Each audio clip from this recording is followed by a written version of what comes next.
Hello everyone and welcome back to TowerGate. It is day 283, December the 15th, 2017, Friday. Thank you so much for tuning in.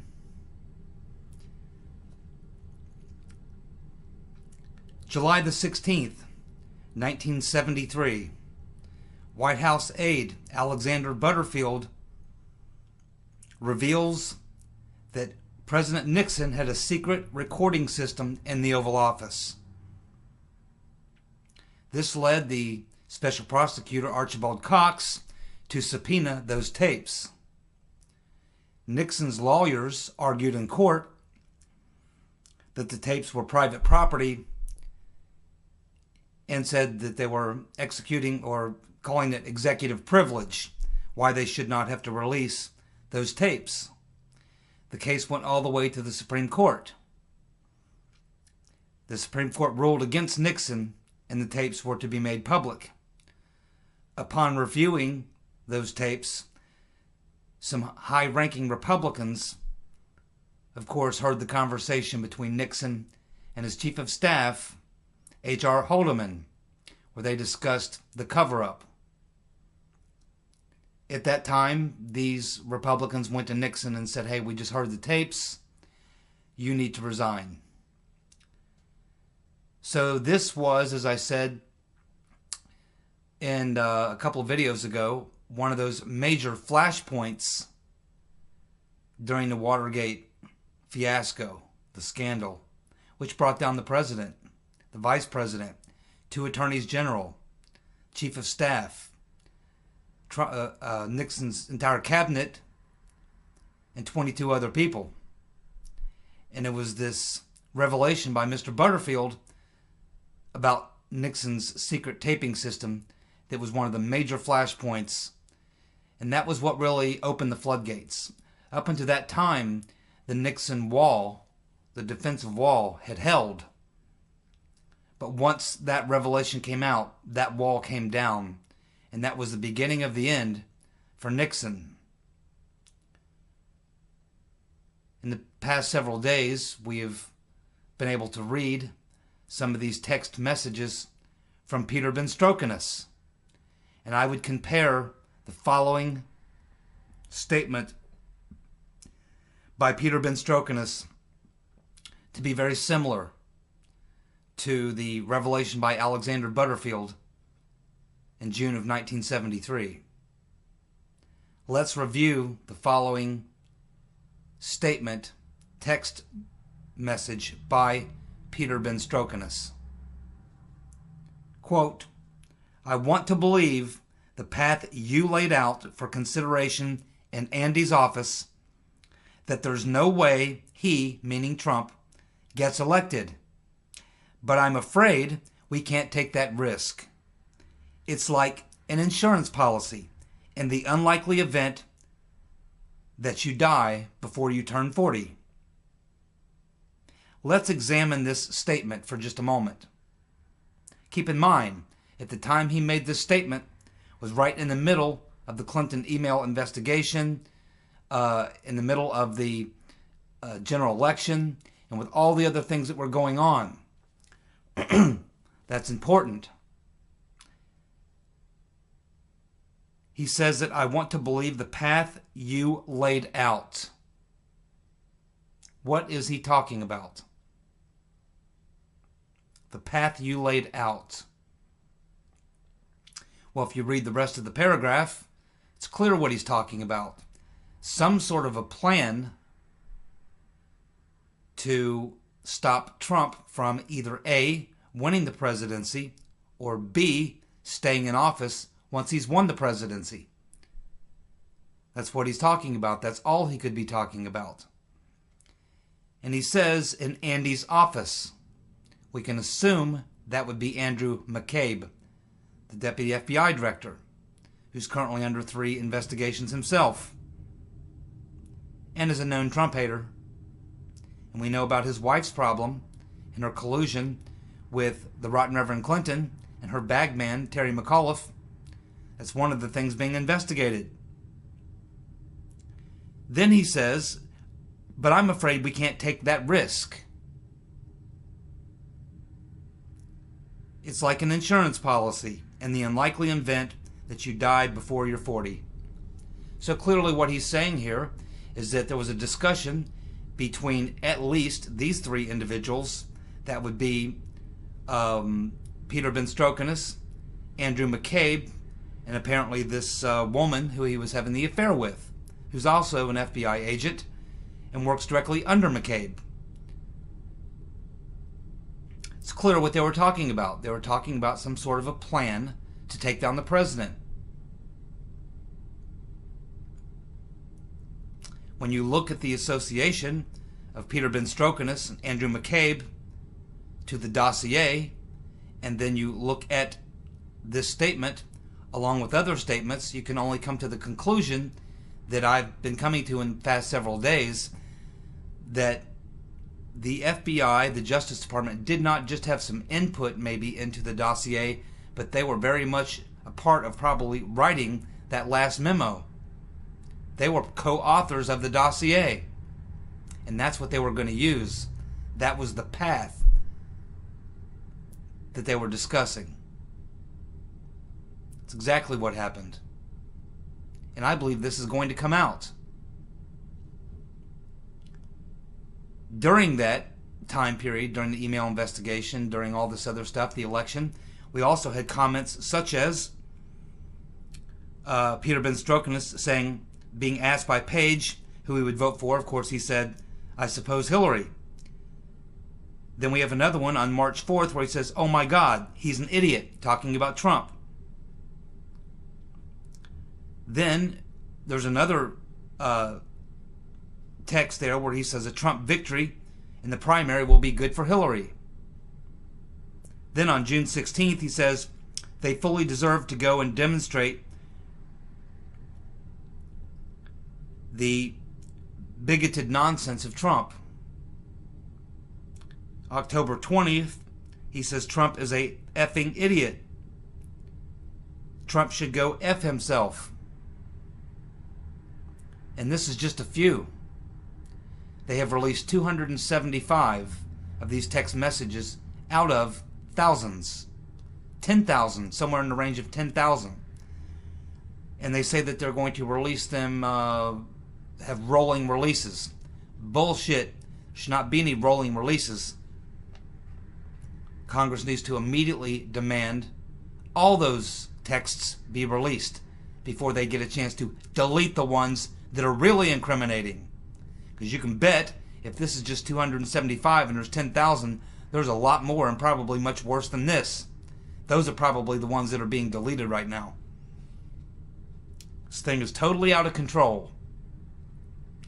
But I think that this statement by Peter Benstrokenis is very, very similar to the statement made by Mr. Butterfield in front of the Watergate committee. His statement is what really brought down the defensive wall. People knew a lot of things, but until the tapes were revealed, you couldn't prove anything. The same is true here. We have suspected many things about the dossier and the deep state coup and everything that was going on. But this statement here by Benstrokenis leaves no doubt. And it also opens the door and gives Congress the full reasoning that they need to go wherever they have to go and dig as deep as they have to dig to get to the truth. This opens a huge door. This knocks down a big wall. And I certainly expect there'll be certain members of Congress who will take full advantage. Now, Mr. Benstrokenis is supposed to be appearing before Congress next week. Mr. McCabe as well. He was supposed to appear this Tuesday, the same day as Rosenstein, and he didn't show. He canceled. He said he had a scheduling problem. So he rescheduled for this coming Tuesday. Why? Because it's probably closer to the week of Christmas, and he's hoping no one will be paying attention. But I can assure him of one thing, Mr. McCabe. Me, probably all my subscribers, and many other YouTubers, and a lot of other people, all will be paying close attention. I don't care if you give your I don't care if you appear on Christmas Day. I'll be paying attention. I'll find time, believe me. This brings up some questions for both Rosenstein, more questions that should have been asked that weren't, questions that were asked that he did not answer, would not answer. I have a few of my own, but we also have many questions from McCabe. We'll be getting to that next week. But we also now have some questions from Mueller. Uncle Bob. Someone, when they get a chance, should ask Uncle Bob, when did you become aware of Ben Strzok-Page's text about needing an insurance policy?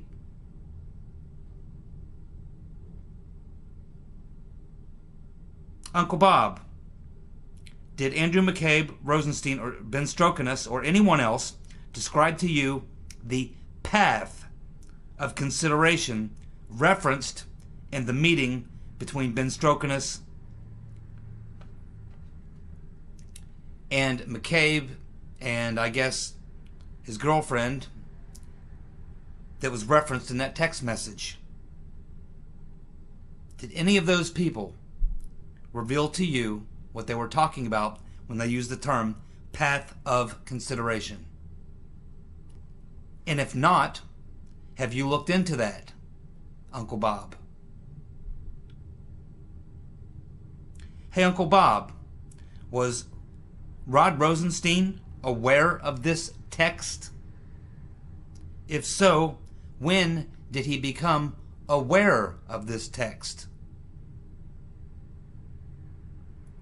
Why did you, Uncle Bob, not discuss or not disclose to the Congress, to the committees that have oversight, the actions you took to demote Ben Strzok-Page and the reason why? Those are some questions for Uncle Bob. They're tricky questions. Very tricky questions. If Uncle Bob was aware of this particular text that we just covered about the insurance policy, and he did not inform the Congress, I would think that he would be thrown off the investigation immediately. He would have to resign. And he may have criminal liability once this thing moves farther. Criminal charges start coming out. I've had a chance to watch now most of the Rod Rosenstein hearings. I've watched Gowdy and Jim Jordan and Gates, several others, DeSantis. Some good questions, and they did a pretty good job. They got stonewalled. There were some questions I would have asked that they didn't ask, but I doubt he would have answered those.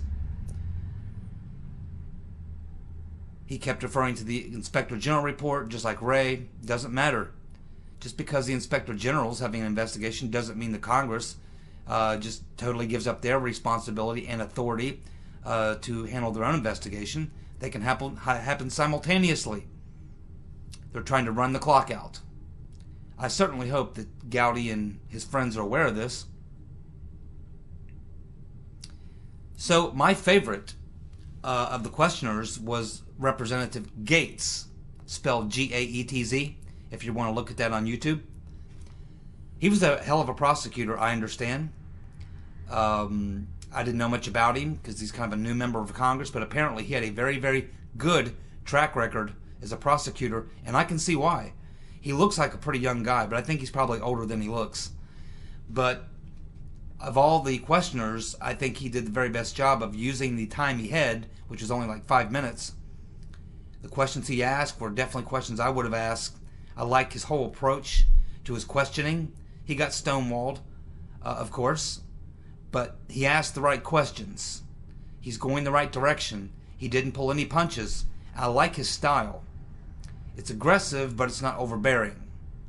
And he doesn't waste most of his time sitting there giving a big, setup speech like Louis Gohmert. Louis Gohmert will have 5 minutes to question someone. He'll spend 4 minutes and 30 seconds him hauling through some sort of a setup, and then he'll hit somebody with a question or two, which they won't answer. No, Gates did it correctly. He didn't waste any time with any setup statement. He just started pummeling Rosenstein with questions. Now, the more I look at Rosenstein, the more I see that he looks like a rat. And we know he is a rat. He is a rat, and he looks like a rat. But I can't really call him Rat Boy because we already have Rat Boy. That's Chris Wallace on Fox News. He's Rat Boy. I've been calling him Rat Boy since the time that he started at Fox News 15, 20 years ago. Chris Wallace is Rat Boy. So, what can we do with Rod Rosenstein? Well, when you look at him, it's obvious he is some type of rodent. So, from this point forward, he will be known as Deputy Attorney General Rodentstein. Rod Rodenstein. He's a weasel and a rat, and he looks like a rodent. That's why he's Rodenstein from now on. Boy, I sure would like to have been on that committee asking some questions. There was a few there nobody asked him that I would have asked him. Again, he wouldn't have answered them. You know, people are getting very frustrated, and I think I've mentioned this before. What can you do when they're stonewalling, when they won't answer questions, won't provide documents, and what have you? Well, the House of Representatives, the head of these committees, can hold someone, a member of one of these agencies, Rosenstein, Wray, Sessions, any of them, in contempt of Congress. Now, if they want to use the authority that they have, the Speaker of the House can direct the Sergeant at Arms, that's the White House, law enforcement. He can direct the White House law enforcement to arrest these individuals that are being held in contempt of Congress, which would include Christopher No Shit Sherlock Wray, which would include Rod Rodenstein, which would include Sessions, which would include Andrew McCabe, and the whole group. He could have them arrested and hold them until they comply. That's exactly what he could do. Here's something else that could be done. It won't be done, but if I was Speaker of the House and I could get the votes to do it, I would defund the FBI immediately. I would bring Sessions, I would bring Rodenstein, I would bring McCabe, I would sit them down, and I would say, you've got 3 days to have every document and every witness we've requested here. If not, we are going to defund you. No more paychecks for you guys. You want to work for free? I don't think so. And once you evacuate all your offices, we're going to go in and take what we need. And if we find out there's been any documents destroyed, we'll charge every one of you with obstruction. In addition to the other crimes that you'll be facing. That's what you could do. I mean, I'm the type of crazy guy that would do that if I were the Speaker. I certainly would. I would defund those son of a bitches. I would order the Sergeant of Arms to arrest them. I would do the whole thing. I'd go all the way. That's how important and how serious this is. We're talking about a deep state coup. We're talking about a deep state coup. So, yes, all these things will be justified. To save the Republic, you betcha. I would put Christopher Wray, No Shit Sherlock Wray, in jail until we came up with some answers. And when I set them people down in front of that committee, what I would do, if I were the pit bull, Trey Gowdy, and I ask a question, and Rodenstein or Ray or any of them guys look back at me and say, well, I really can't answer that, blah, blah, blah. I would say, yes, you can, and we have oversight authority. By law. By law, we have oversight authority, and I'm going to ask you one more time. And if you don't answer, I'll ask you again, and again, and again, and again. And I will keep asking, and we will not move this hearing forward until you answer that question.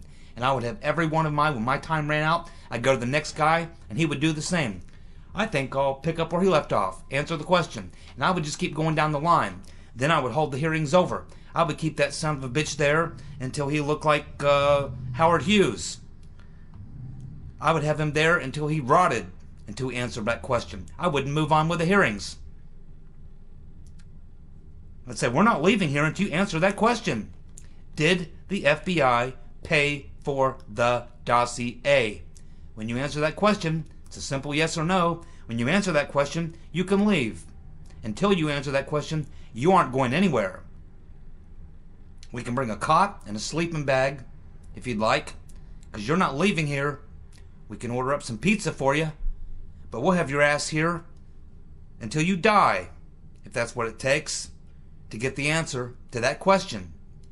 Because we have the authority to ask it, and you are the subordinate here, Mr. Ray. You're the subordinate. Answer the question. That's how that should be handled. I mean, I'm serious. You're going to have to get tough. You're going to have to get tough. These people are not just going to roll over and just spill their guts. You're going to have to crack them on the knuckles, slap them across the chops, stick your foot up their ass, maybe climb all the way up and stretch out. Whatever it takes. That's what I would do. I'd get my answer. I assure you that. I wouldn't let him off the hook.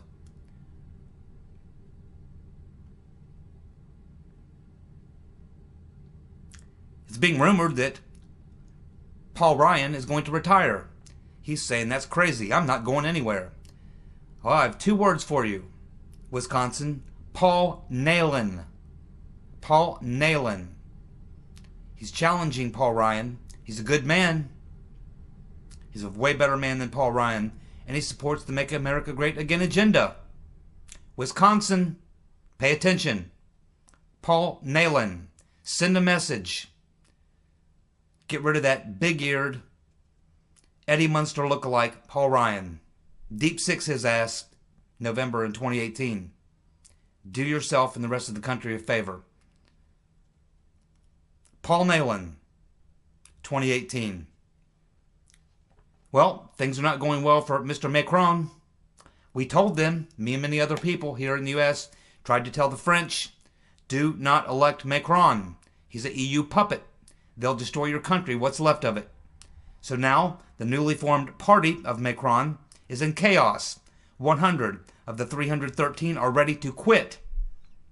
They have low popularity. They're facing great criticism over their labor reforms, brought to you by the EU, of course. The members say that the party is corrupt and undemocratic. No shit. Because Emmanuel Macron is a puppet of the EU. And the policies that you're regurgitating, finding hard to swallow, not able to stomach, come straight from the EU. Macron is nothing more than a conduit from the EU to France. And we tried to warn you, many of us tried to warn you, hey, Marine Le Pen, she's not perfect, but she wouldn't have sold you out the way Macron is. And by the time you have another election, it may be too late for France. It's already probably too late for France. They've allowed so much migration that in 20 to 30 years, the Frenchmen will be a very small minority. France will become a Muslim country. Definitely a majority of France in 25 to 30 years will be Muslim, Islamic. So much for France. We tried to warn you. Seems that Peter Ben Strzok-Page's wife has been busted, deleting her social media accounts and all of her Hillary supporting comments. Well, that's not going to do you much good because most of that stuff's been archived and copied. So it can be found if someone wants to find it. Someone wants to get to it. Not that it's all that important. But I wonder how Ben Strzok-Page's wife is handling all this. She's a big shot lawyer. She's probably handling it quite well. She probably doesn't care. She probably has a boyfriend for all we know. But we don't know if Ben Strzok-Page came home and found his urine-soaked clothing out in the lawn or anything else. We don't know about that. We're not hearing about that. But I'm sure his relationship with his wife can't be that good. Not after what she's learning. Senator Ron Johnson has come across a Comey memo.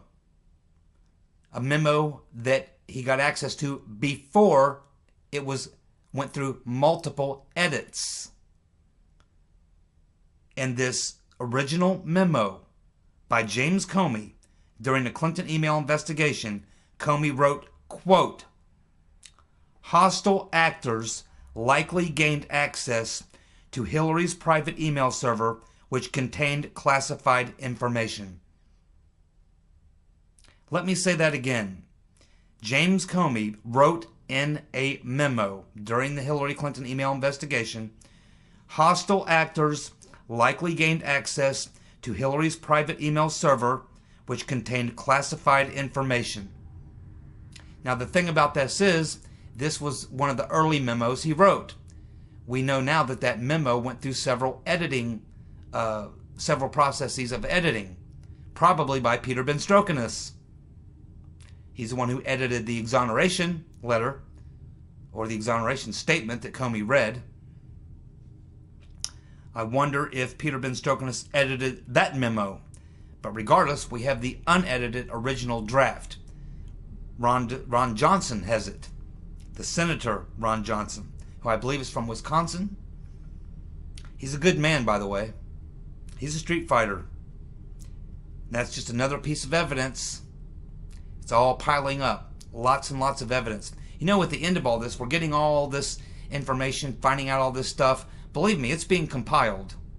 And at the end of all of this, when we get to the end, there will be a final report when they get all the information. And that final report will include a summary conclusion.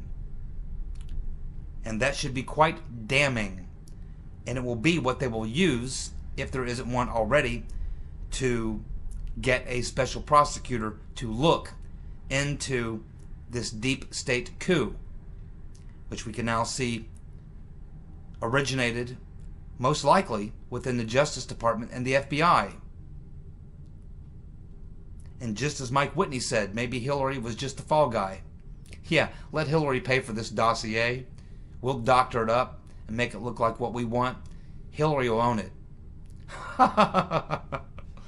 How funny is that? Well, Sean Hannity's saying that tomorrow there's going to be a big bombshell. I think I know what he's talking about, but it could be something different. It's one of two things. They're either going to come out tomorrow and tell you about this promotion that I think it was either Benstrokinus or one of those two. Their wives got this major promotion and got a high-level position at the SEC right after Hillary was exonerated from the emails.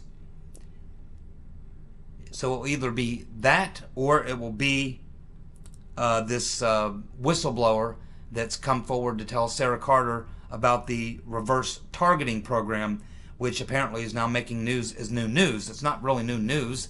It was something that was one of the revelations of the Edward Snowden revelations, which is talking about this how they use foreign persons as a legal pretense to target someone in the U.S. So they do one of two things. If they want to target someone illegally that's in the U.S., this being the NSA, the CIA, the FBI, whoever, whatever, the Obama administration, anybody wants to target someone for surveillance in the U.S. and it's against the law, what they will do, well, they can make up a phony dossier and use that. Or they can use a foreign intelligence service to spy on them for them. We do that a lot. We use the British GCHQ. We say, hey, there's a guy. We call him up. We say, hey, there's a guy we want to surveil, we want to listen to, but it's against the law. Could you guys monitor this guy, and then we'll get with you, and you can transfer to us or translate to us the conversations that you monitored or whatever. So that's one way to do it. But another way that they do it, which Edward Snowden discussed, and which is now being brought to our attention by Sarah Carter, based on a intelligence official that's come to her, obviously, as a whistleblower, and they can use this reverse targeting. And what they do there is they simply find some person who is a foreigner who you have contact with, and they get the surveillance on that person. They really don't care about that person. They want the U.S. citizen. So they get the foreigner that the U.S. citizen is talking to and get the surveillance on him. and that allows them to actually listen to the person they actually want. It's called reverse targeting, and it's just another way that the intel community goes around the law, skirts the law, to do what they want any damn way. They don't care what the law is. They don't follow the law. They do whatever they want. They find ways around everything, as we are learning. Trey Gowdy, the Pitbull, says that McCabe will likely be fired by the time he appears before Congress next Tuesday. What does Trey Gowdy know? Okay, what does he know? Obviously, we're pretty sure that Andy, as he was referred to in Ben Strokin's text, is probably most likely 99.9% Andrew McCabe. And he's got a lot of problems. He may be the guy who orchestrated a lot of this. I mean, he's a deputy FBI director, right? He could have been running this entire game with the dossier. I'm more than convinced now than ever, as I've told you in the last 2 days now, I'm more convinced than ever that the dossier wasn't this political op research thing that just got kind of co-opted. It's becoming more and more obvious that the Department of Justice and the FBI was involved in this from the very get-go, and they're probably the co-authors. Remember, I told you that in the UK case, in the court filings, Christopher Steele's lawyers keep saying that he never spoke directly to Russians but got his information from intermediaries. I will not be the least bit surprised, and I will be totally vindicated. And as far as I know, I'm the only guy saying this. I'm not hearing anybody else say this. I believe that those intermediaries may have been Mr. and Mrs. Orr, Gary and Nellie. That would be the Justice Department. Possibly McCabe or Peter Ben Strokinus. They could have been the intermediaries. Maybe they were using their association with John Brennan and John McCain, Senator Magoo, and his right-hand man who runs in these circles, David Creamer. Any of these people, or several of these people, working together, could have been the intermediaries. Maybe the Russians were named Comey, McCabe, Ben Strokinus, Rodenstein. Maybe these are the Russian informants. New poll. 54% of people say Mueller has a conflict of interest. 54%. Now, if the fake polls are correct and he only has 32% approval rating, according to the so-called latest fake news poll, then how is it possible that 54% would believe that Mueller has a conflict of interest? That wouldn't make any sense. Clearly, a lot more people support the president and know what's going on than what's being reported.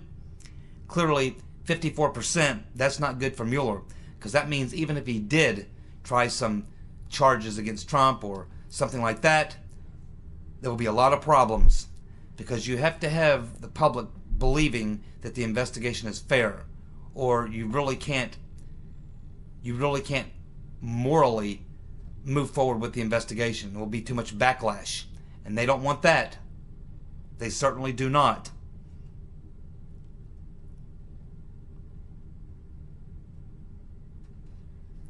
Well, thank you for tuning in.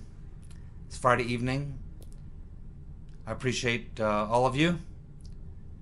Love reading your comments in the comments section. Thank you for the thumbs up, for sharing the videos. We'll keep following all of these things. You guys have a good night and a good weekend. I'll be back Saturday evening for the Saturday evening TowerGate. Hopefully I'll have that up by 9 o'clock. Thank you. Good night.